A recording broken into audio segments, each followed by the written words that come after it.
পাবনা জেলার অধীনে দোহার নবগঞ্জ।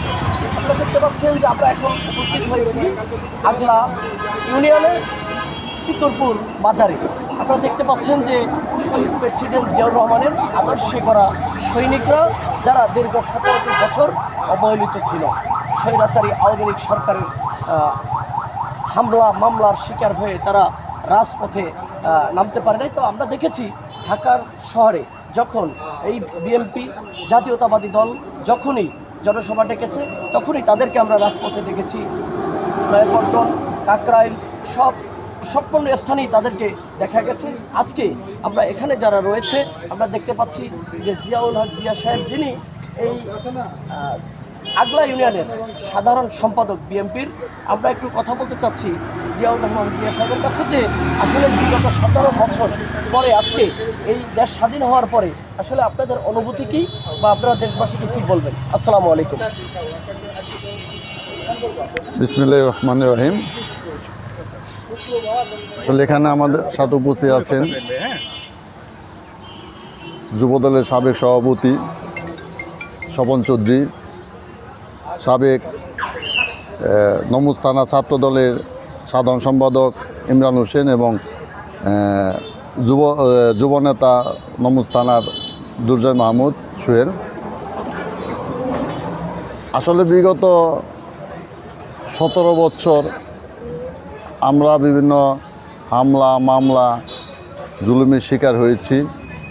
আমরা কেউ এলাকায় থাকতে পারিনি ওইভাবে, প্রশাসনিকভাবে এবং আওয়ামী লীগের যারা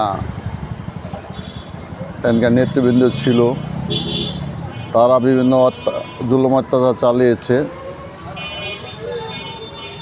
এখন আমাদের প্রাণের নেতা, দোহানবগঞ্জ মাটি মানুষের নেতা জননেতা খন্দকার আবু আশফাক ভাইয়ের নেতৃত্বে দোহানবগঞ্জে কোনো অরাজকতা নাই, সুষ্ঠুভাবে সবাই সুন্দরভাবে চলাফেরা করতে পারতেছে।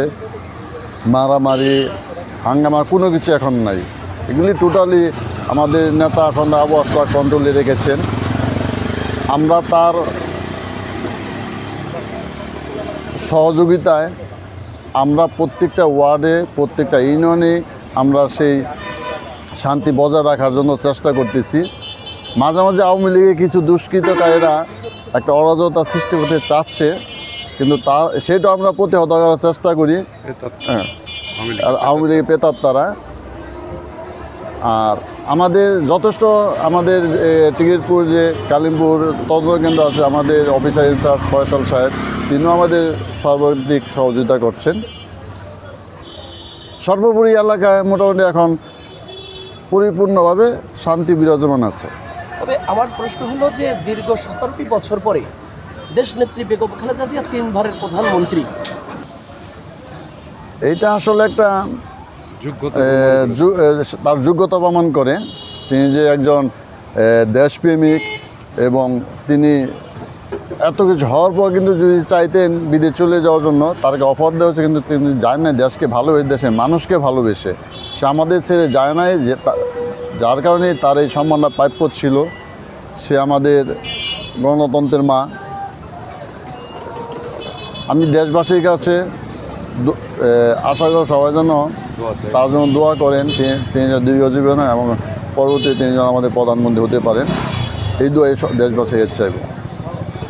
ধন্যবাদ আপনাকে। আমি একটু যেতে চাচ্ছি যে যুবদলের